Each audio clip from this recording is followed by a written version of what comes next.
Bumili ako ng bagong bahay sa kabundukan upang sa wakas ay mapag-isa kasama ang kalikasan. Walang ingay, walang tao, tanging ihip lang ng hangin sa mga tuktok ng puno. Nang biglang tumawag ang manugang kong si Edward at sinabing, "Lilipat dyan ang mga magulang ko para makitira sa'yo. Kung ayaw mo, bumalik ka na lang sa syudad." Wala akong sinabi, pero nag-iwan ako ng isang sorpresa na babaligtad sa kanilang mga mundo. Pero bago tayo magpatuloy, siguraduhing nakasubscribe ka na sa channel at mag-comment sa ibaba. Taga saan ka nanonood? Gusto naming malaman kung saan nakakarating ang ating mga kwento. Kumusta po sa inyong lahat? Welcome sa kanal na Kwentong Lola Vault. Gumugol ako ng 42 taon bilang head nurse sa isang malaking ospital sa Maynila. 42 taon ng double shift, mga holiday na hindi nakasama ang pamilya at mga weekend na isinakripisyo. Bawat sentimong naipon ko ay para sa iisang pangarap. Isang liblib na rest house sa kabundukan ng Benguet, kung saan katahimikan lang ang aking magiging kasama. Nang sa wakas ay mapirmahan ko ang titulo ng maliit na lupang iyon sa edad na 65. Pakiramdam ko ay nabunutan ako ng tinik na pasan ko sa loob ng 4 na dekada. Simple lang ang bahay, 2 kwarto, isang salas na may fireplace na gawa sa bato, maliit na kusina, at isang balkonahe na nakapalibot sa buong istruktura, pero para sa akin, isa itong palasyo. "Congratulations, Lola Elena," sabi ni Marco, ang ahente ng lupa, sabay abot sa akin ng mga susi. "Ngayon ay opisyal na kayong may-ari ng 2 ektarya ng kapayapaan at katahimikan." Mabigat ang mga susi sa aking palad, punong-puno ng mga pangako. Nagmaneho ako patungo sa bago kong bahay ng hapong iyon, tinatahak ang mga kalsadang papakipot ng papakipot hanggang sa mapalitan ng lupa ang aspalto. Unti-unting nawawala ang signal ng cellphone. Una ay 4 na bar, tapos 3, 2, 1 hanggang sa tuluyan ng mawala. Perpekto.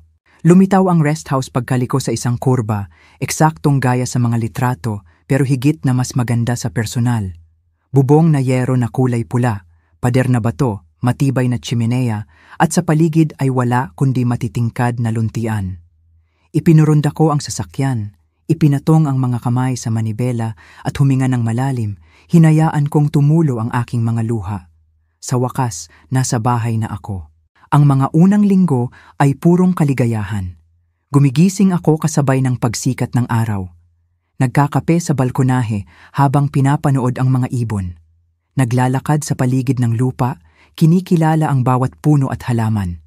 Sa gabi, umuupo ako sa tapat ng fireplace na may hawak na libro at isang baso ng tsaa o alak habang hinihili ako ng katahimikan ng gubat. Eksakto ito sa aking mga pangarap hanggang sa dumating ang tawag sa telepono. Kinailangan ko pang magmaneho ng 8 kilometro hanggang sa nag-iisang lugar na may signal. Dahil tumunog ang cellphone ko habang nasa bayan ako para mamili ng supply. Si Marian iyon, ang nag-iisa kong anak. "Nay, buti sumagot ka. May seryoso kaming problema dito." May kung ano sa boses niya na nagpahigpit ng hawak ko sa telepono. "Anong nangyari, nak?" "Nawala ang bahay ng mga magulang ni Edward. Problema sa bangko, tungkol sa mga hindi nabayarang utang. Makikitira muna sila sa'yo ng ilang buwan." Natulala ako sa gulat. Si Edward ay manugang ko na sa loob ng 15 taon, isang lalaking palaging magalang pero malayo ang loob sa akin. Ang mga magulang niya, sina Alberto at Rebecca, ay halos hindi ko kilala. "Marian, binili ko ang bahay na ito para mapag-isa. Maliit lang ito, 2 lang ang kwarto." "Nay, wala silang mapupuntahan. Lolo at lola sila ng mga apo mo." Pero nag-aayos na si Edward ng paglipat nila. Darating sila sa susunod na linggo. Sinubukan kong mga tuwiran, ipinaliwanag na hindi akma ang bahay, na ang isolasyon ay hindi angkop para sa matatandang may problema sa kalusugan, na nag-ipon ako ng ilang dekada para sa espasyong ito na para lang sa akin. Pero bawat pagtutol ko ay sinalubong ng paratang na ako raw ay madamot. "Sa totoo lang, Nay, hindi ko inakalang magiging ganyan kamanhid. Magulang sila ni Edward. Mawawalan sila ng dignidad kung sa ampunan sila pupunta." Biglang naputol ang tawag at naiwan akong tulala. Bumalik ako sa aking kubo na parang sinuntok sa sikmura. Hindi man lang ako tinanong kung payag ako. Isa itong utos, hindi pakiusap. Nang gabing iyon, hindi ako makatulog. Naglakad ako sa loob ng bahay, hinahaplos ang mga pader, tinitingnan ang kakaunting muebles na binili ko nang may pag-iingat. Bawat gamit ay pinili para sa pangarap kong kapayapaan at simpleng buhay. At ngayon, nang walang pahintulot ko, may mga estrangherong aagaw sa espasyong ito. Kinabukasan, nakatanggap ako ng isa pang tawag. Sa pagkakataong ito ay mula mismo kay Edward. Lola Elena, kumpirmahin ko lang, darating ang mga magulang ko sa Biyernes. Ipapadala ko na ang mga gamit nila bukas. Ang boses niya ay malamig, parang nakikipag-usap sa isang empleyada, hindi sa ina ng asawa niya. Edward, sandali, kailangan nating pag-usapan ito. Wala akong pasilidad para sa... Tingnan mo, Elena, putol niya sa akin. Kung ayaw mo sa ideya, pwede kang bumalik sa Maynila. Yung bahay na ibinenta mo, wala pang nakakabili. Pwede mong rentahan. Ang mga salitang iyon ang nagbunyag ng lahat. Hindi ito pansamantalang sitwasyon.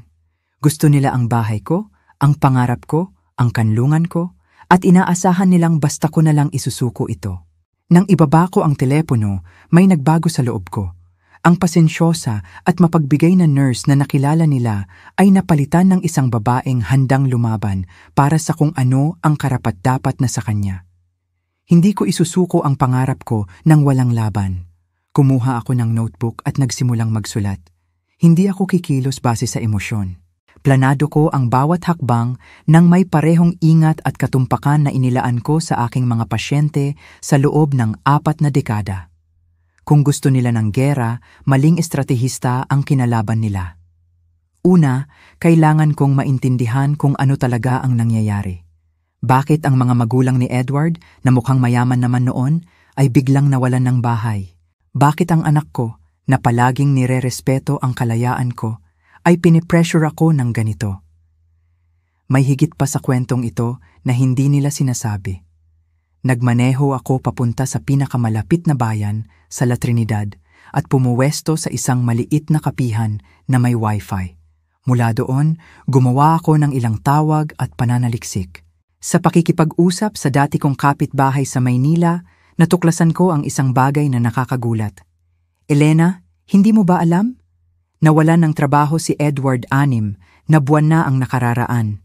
Ibinenta nila ang isa sa mga sasakyan at huli na sila sa bayad sa kondo. Nagtuturo ng extra classes si Marian para makabawi. Binago ng impormasyong ito ang lahat. Hindi lang ang mga magulang ni Edward ang naghihirap, kundi ang buong pamilya. Ang rest house ko ay hindi hinihingi dahil sa pangangailangan ng mga balay ko, kundi malamang ay bilang asset na pwedeng ibenta o gamiting kolateral sa utang. Tinawagan ko ang dati kong kasamahan na si Atty. Pablo, na ngayon ay abogado na sa real estate. Elena, legally speaking, walang pwedeng pumilit sa'yo na patirahin ang sino man sa property mo, paliwanag niya. Pero komplikado kapag pamilya. Nasa iyo ba ang lahat ng titulo? Nasa akin lahat, Pablo. Ilang dekada akong nag-ipon para sa bahay na ito. Kung gayon, iminumungkahi ko ang 2 bagay. Una, idokumento mo ang anumang komunikasyon tungkol sa isyong ito. Pangalawa, huwag mong iiwanan ang property sa anumang pagkakataon hanggang sa magkausap tayo ng personal. Nagpasalamat ako sa payo at habang ninanamnam ko ang aking kape, isang plano ang nagsimulang mabuo.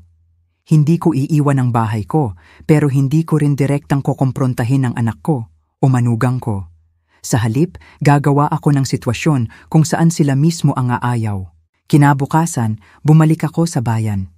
Binisita ko ang maliit na veterinaryo at nagpaliwanag ng konti sa aking sitwasyon kay Dr. Reyes, isang mabait na veterinaryo. Dr. Elena, naiintindihan ko ang pag-aalala nyo. Talagang may problema tayo sa mga ahas sa lugar na ito ngayong taon, lalo na ang mga kobra. Ang sobrang init ay naglalapit sa kanila sa mga kabahayan. Lumabas ako ng klinika na may dalang bote ng isang likido na hindi naman nakakalason pero may napakatapang na amoy na ginagamit para pantaboy ng mga reptilya. Bumili rin ako ng ilang pinagbalatan ng ahas na itinabi ng veterinaryo para sa pag-aaral. Ang sunod kong pinuntahan ay tindahan ng halaman kung saan bumili ako ng organic fertilizer na may matapang na amoy at ilang halamang kilalang umaakit ng mga insekto. Sa pag-uwi, dumaan ako sa isang hardware at bumili ng ilang panghuli ng maliliit na hayop. Iyong uri na ginagamit para hulihin sila ng buhay ng hindi nasasaktan. Pagbalik sa rest house, sinimulan ko ang unang yugto ng plano. Ikinalat ko ang snake repellent sa mga estratehikong lugar sa paligid ng bahay, lalo na malapit sa guest room at banyo. Inilagay ko ang mga balat ng ahas sa mga lugar na madaling makita. Isa sa ilalim ng kama sa guest room, isa malapit sa pinto ng banyo. Sa hardin, itinanim ko ang mga halamang umaakit ng insekto malapit sa mga bintana at nagkalat ng fertilizer ng sagana. Matapang at masangsang ang amoy, pero alam kong mababawasan ito sa mga susunod na araw. Mananatili lang sapat para magdulot ng discomfort. Ang mga trap ay inilagay ko sa paligid ng bahay, hindi para manghuli, kundi para magbigay ng impresyon na ang lugar ay pinamumugaran ng mga hayop. Panghuli, pinatay ko ang water heater at binawasan ang capacity ng filter ng tubig, sinigurong ang tubig na lalabas ay may bahagyang kulay kayumanggi.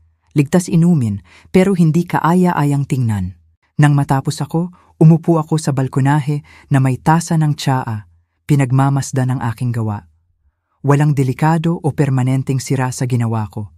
Isa lamang itong palabas, dinisenyo para maging hindi komportable ang pananatili nila para sila na mismo ang sumuko. Noong Biyernes, naghanda ako para sa pagdating ng mga bisita. Isinuot ko ang aking pinakamagandang ngiti at naghintay sa balkonahe. Bandang 3:00 ng hapon, isang hindi pamilyar na sasakyan ang lumitaw sa kalsadang lupa, nagpapalipad ng alikabok. Si Edward ang nagmamaneho katabi si Marian. Sa likuan, sina Alberto at Rebecca ay mukhang tensyonado at parang ayaw doon. Kumaway ako ng palakaibigan habang pumaparada sila.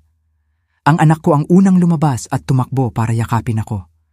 "Nay, ayos ka lang ba? Mukha kang pagod." "Ayos lang ako, anak," sagot ko habang nakangiti.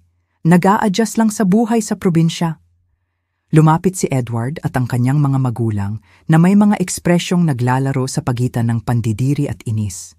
Malinaw na walang sino man sa kanila ang gustong naroon talaga. "Lola Elena," formal na iniabot ni Alberto ang kamay. "Salamat sa pagpapatuloy sa amin."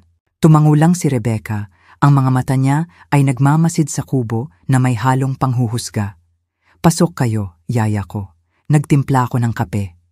Pagpasok pa lang namin, napansin kong gumagana na ang plano. Agad na nangunot ang ilong ni Rebecca. "Anong amoy yon?" Siguro yung natural fertilizer na gamit ko sa hardin." Paliwanag ko ng inosente. "Kailangan ng lupa dito ng dagdag na sustansya. Masasanay din kayo pagkalipas ng ilang linggo." Sinuri ni Edward ang sala ng may mapanuring mata. "Mas maliit ang lugar na ito kaysa sa mga litratong ipinakita mo." "Presko at cozy," sagot ko habang nagsasalin ng kape. "Perpekto para sa isang tao. Magiging hamon ang magkasya ang marami, pero gagawin natin ang makakaya." Dinala ko sila para tingnan ang bahay, inihuli ko ang guest room.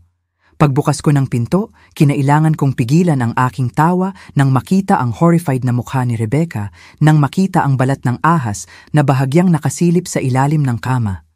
"Ano yan?" sigaw niya sabay atras. "Saan?" tanong ko sabay yuko para tingnan. Isa na naman." "Pasensya na, may problema kami sa mga ahas nitong mga nakaraan. Sabi ng veterinaryo, normal daw sa panahong ito ng taon. Pumapasok sila para maghanap ng init, pero hindi naman sila nanunuklaw kadalasan." "Kadalasan?" ulit ni Alberto na namumutla. "Well, maliban sa mga kobra syempre. Pero huwag kayong mag-alala, halos 2 linggo na mula noong huling insidente." Tiningnan ni Edward si Marian nang may pagkabahala na mukhang takot din. "Nay, wala kang sinabi tungkol sa mga ahas." "Ayaw ko kayong pag-alalahin, anak. Isa pa, natututo na akong makisama sa kalikasan. Parte yan ng charm ng probinsya." Ang banyo ay nagdulot ng parehong reaksyon nang buksan ko ang gripo at lumabas ang tubig na medyo kulay putik. "Kunting iron lang yan," paliwanag ko. "Ligtas inumin. At yung shower, well, may mainit na tubig naman kapag sobrang init ng araw." Nang gabing iyon, Habang naghahanda ako ng hapunan, narinig ko sina Edward at Marian na nag-uusap ng mahina sa balkonahe. Lumapit ako ng tahimik para makinig. Hindi ito pwede, sabi ni Edward. Hindi pwedeng manatili dito ang mga magulang ko. Nakita mo ba yung ahas? Nag-aalala rin ako, sagot ni Marian. Sa tingin ko, hindi natin inasahan kung gaano kaliblib ang lugar na ito at yung tubig. Kailangan nating mag-isip ng ibang solusyon, pagtatapos ni Edward. Bumalik ako sa kusina na may halong ginhawa at guilt. Gumagana ang plano ko, pero ang manipulahin ang sarili kong anak ay hindi masarap sa pakiramdam. Gayunpaman, kailangan ito. Ang bahay na ito ang sumisimbolo sa lahat ng pinaghirapan ko. Habang naghahapunan, sinigurado kong magkwento tungkol sa mga hirap ng buhay sa bukid. Ang mga alakdan na minsan ay lumilitaw sa mga sulok, ang hirap makakuha ng tulong medikal, ang kawalan ng signal. Pero alam nyo kung ano ang pinakamahirap? Komento ko habang naghahain ng simpleng dessert. Ang kalungkutan. Minsan, ilang araw akong walang makausap, pati pader kinakausap ko na.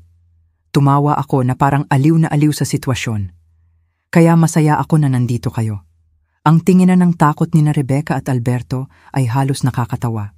Nang gabing iyon, nakahiga sa aking kama, narinig ko ang mga balisang bulungan mula sa kabilang kwarto. Umaandar na ang plano at natatanaw ko na ang tagumpay. Pero may bahagi sa akin ang nagtatanong, sa anong halaga? Ang unang gabi ng mga bisita ay eksakto sa plano ko. Bandang 2:00 ng madaling araw, ni-remote ko ang isa sa mga trap sa labas ng bahay na lumikha ng malakas na kalabog. Tapos, gamit ang flashlight, gumawa ako ng mga anino na parang hayop na gumagalaw sa labas ng bintana. Ang tili ni Rebecca ay umalingaw-ngaw sa buong bahay. May kung ano sa labas, Edward! Tingnan mo! Tumayo ako ng kalmado, nagsuot ng robe at nadatnan silang lahat sa pasilyo, maputla at takot. Baka musang lang yan, paliwanag ko ng mahinahon. Mahilig silang gumala sa gabi, minsan pumapasok sa kisame o balkonahe, pero hindi naman nananakit maliban kung takutin mo. Si Edward, na may hawak na golf club na dala niya, ay mukhang mas takot pa kaysa sa kung anumang nilalang ang nasa labas. Musang? Bulong niya. Sigurado ka? O baka baboy ramo? Uso rin na yon dito? Kinabukasan, ang almusal ay puno ng tensyon. Malalalim ang eye bags ni Rebecca at si Alberto ay tahimik na ngumunguya, panay ang tingin sa bintana. Nakatulog ba kayo ng maayos? Inosente kong tanong. Iba ang pakiramdam, sagot ni Marian na sinusubukang maging diplomatiko. Nakakagulat ang mga ingay ng gubat sa simula, sabi ko habang nagkakape. Pero masasanay din kayo. Ngayon, tungkol sa araw na ito, kailangan kong pumunta sa bayan para mamili. Kaya nyo na ba dito? Ang signal ng cellphone ay gumagana lang sa tuktok ng burol kung sakaling may kailangan kayo. Ang ideyang maiiwan silang walang komunikasyon ay halatang bumabagabag sa kanila. Pero tumango sila ng pilit. Bago umalis, sinigurado kong ikunsi ang kwarto ko.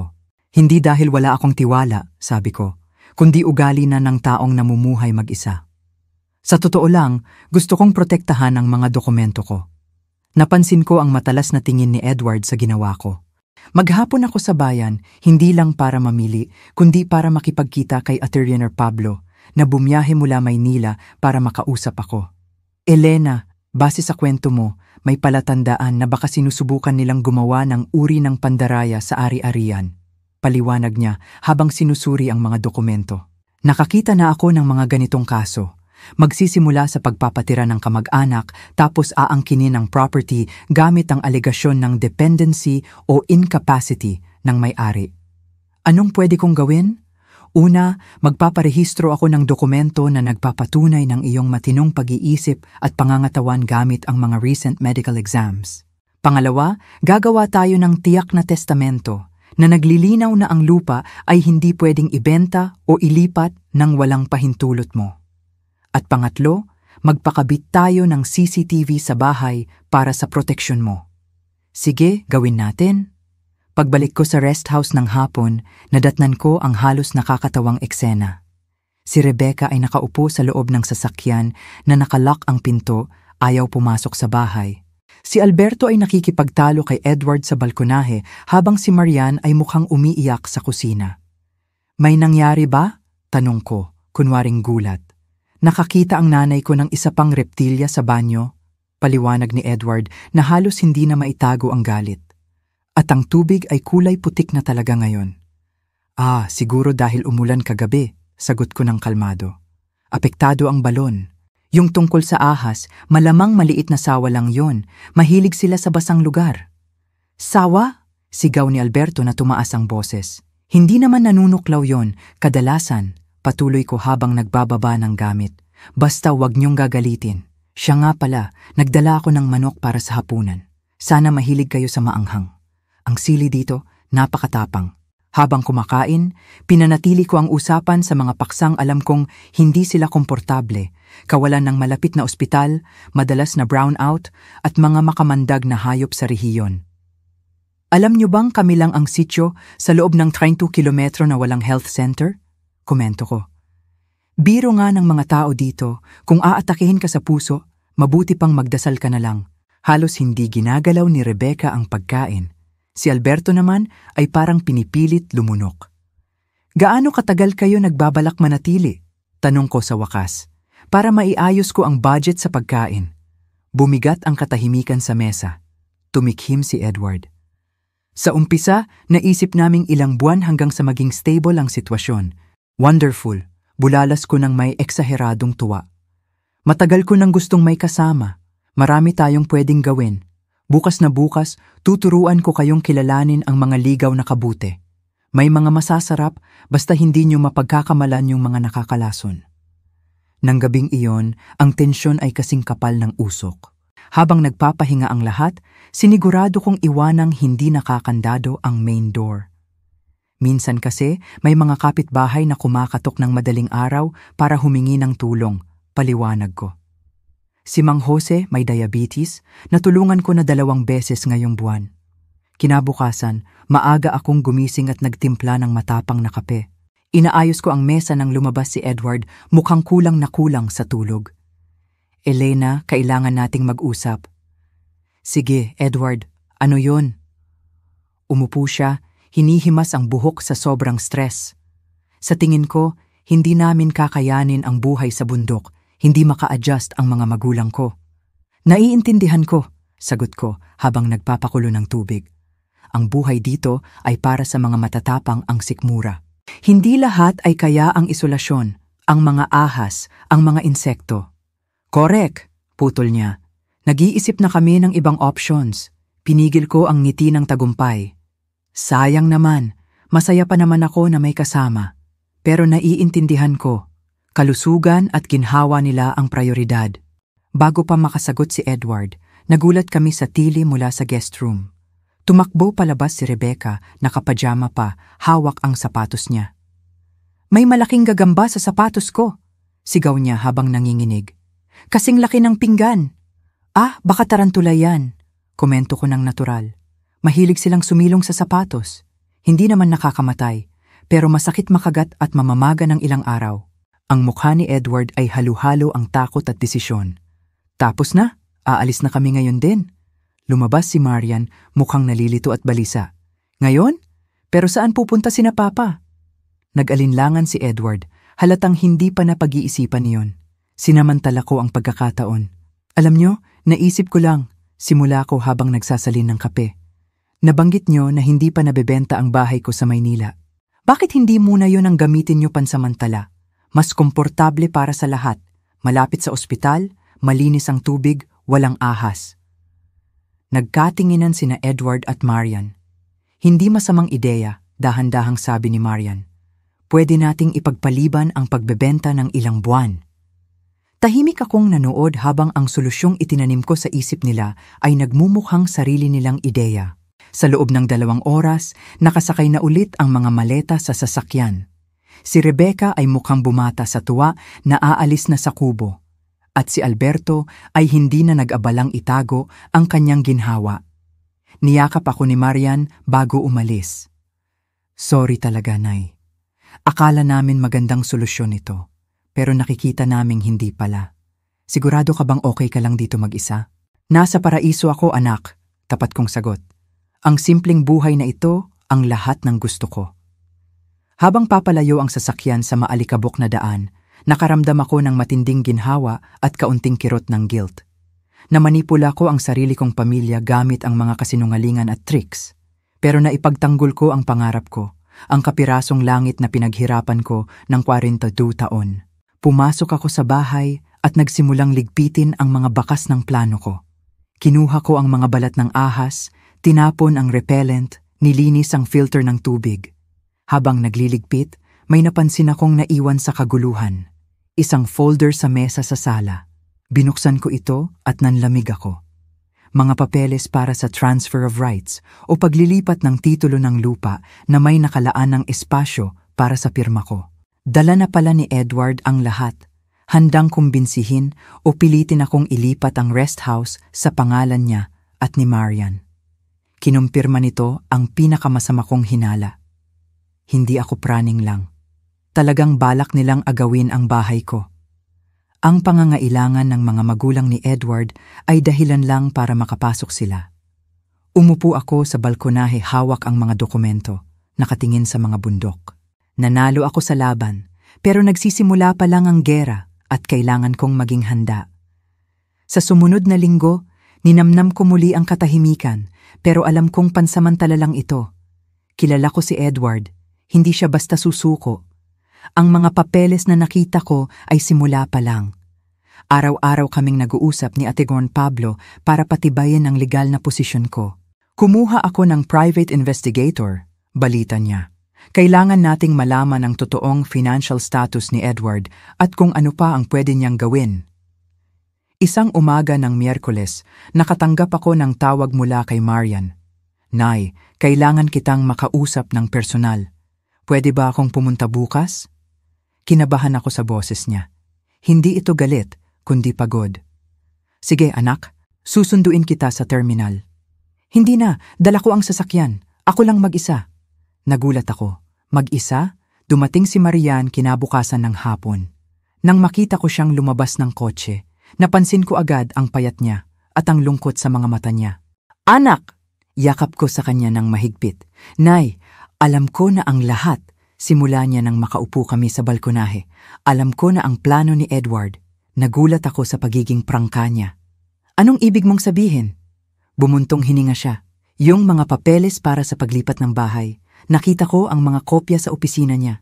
Hindi lang nawalan ng trabaho si Edward, Nay. Baon siya sa utang, sugal, risky investments. Ginamit niyang collateral ang bahay namin nang hindi nagpapaalam sa akin. Mawawala na sa amin ang lahat. Nanlumo ako para sa anak ko, pero napatunayan ding tama ang hinala ko. Nakita niya ang rest house mo bilang salbabida, patuloy niya. Balak niyang ilipat ang titulo, ibenta agad, at gamitin ang pera pambayad utang. Gamit ang mga magulang niya bilang dahilan. At hindi ko alam ang tungkol sa pagbebenta. Ang sabi niya, titira lang sila. Patawad, anak. Hindi, Nay. Ako ang patawarin mo. Pinilit kitang isuko ang pangarap mo. Hindi ko dapat ginawa yon. Tumigil siya sandali. Humingi na ako ng divorce. Desperado na si Edward. Nalaman kong pineke niya ang pirma ko sa maraming dokumento. Krimen yan, Marian. Alam ko. At hindi lang yon. May plano pa siya laban sa'yo. Naghahanap siya ng paraan para mapatunayang wala ka na sa katinuan o mentally incapacitated para hawakan ang ari-arian mo. Nanigas ako. Ito na ang sinasabi ni Attorney Pablo. May contact siya sa DSWD or Office of Senior Citizens Affairs, patuloy ni Marian. Gusto niyang ipa-psychiatric evaluation ka ng sapilitan. Sasabihing namumuhay ka sa maruming kondisyon at kumikilos ng kakaiba. Gagamitin niya ang mga ahas, ang tubig, ang pag-iisa mo laban sa'yo. Agad kong tinawagan si Attorney Pablo. Kailangan nating kumilos. Kinabukasan, dumating si Attorney Pablo kasama ang isang doktor at psychologist. Dumaan ako sa full evaluation. Ang resulta, malusog na malusog ako at nasa tamang pag-iisip. Mag-video tayo, suhestyon ni Pablo. Isang statement mo na nagpapaliwanag kung bakit mo piniling tumira dito. Ginawa namin iyon. Sa video, malinaw kong sinabi na ito ay pinagplanuhan ko ng 42 taon at hindi isang kapritsyo. Bandang hapon, pagkaalis ni Pablo, tumawag si Edward. Elena, kailangan nating mag-usap. May halong banta ang boses niya. Nag-aalala ako sa'yo dyan mag-isa. Hindi ako mag-isa, Edward. Nandito si Marian. Katahimikan. Kasama mo si Marian? Pakausap nga. Inilagay ni Marian sa loudspeaker. Edward, wala na tayong dapat pag-usapan kundi ang divorce. Alam ko na ang plano mo sa bahay ni nanay. Anong plano?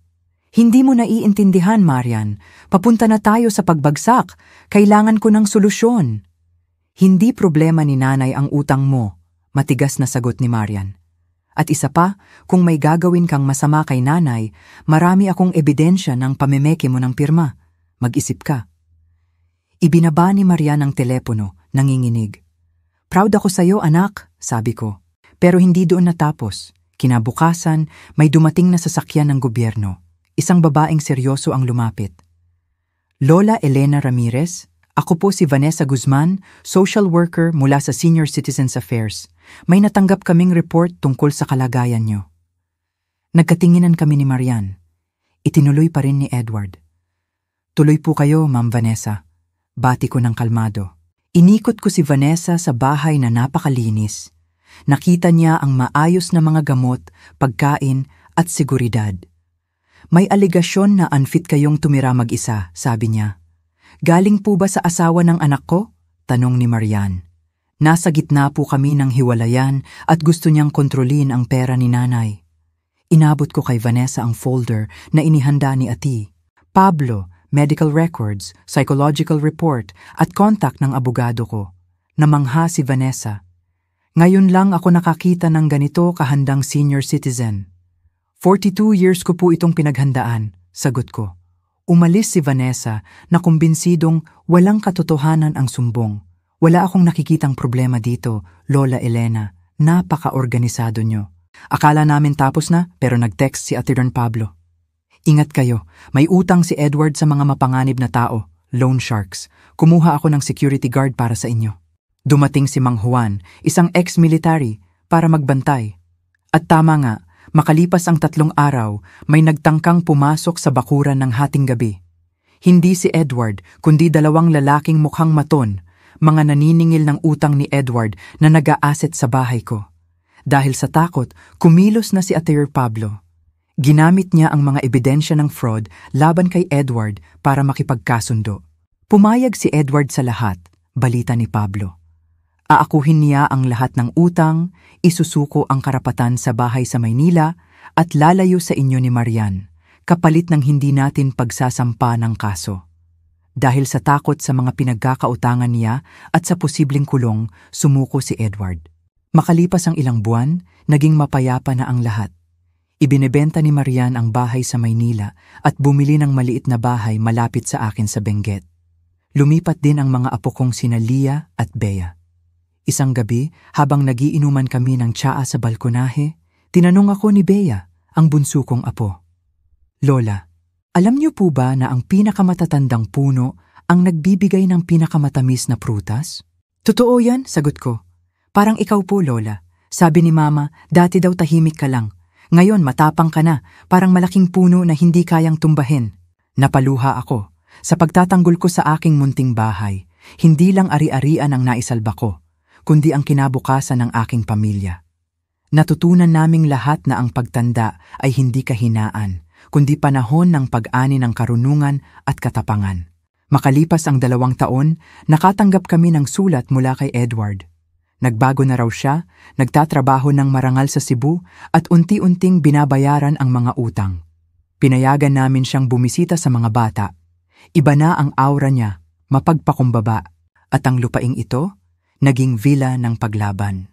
Nagtayo kami ng komunidad para sa mga senior citizen na gustong mamuhay ng may dignidad at kalayaan, tulad ko.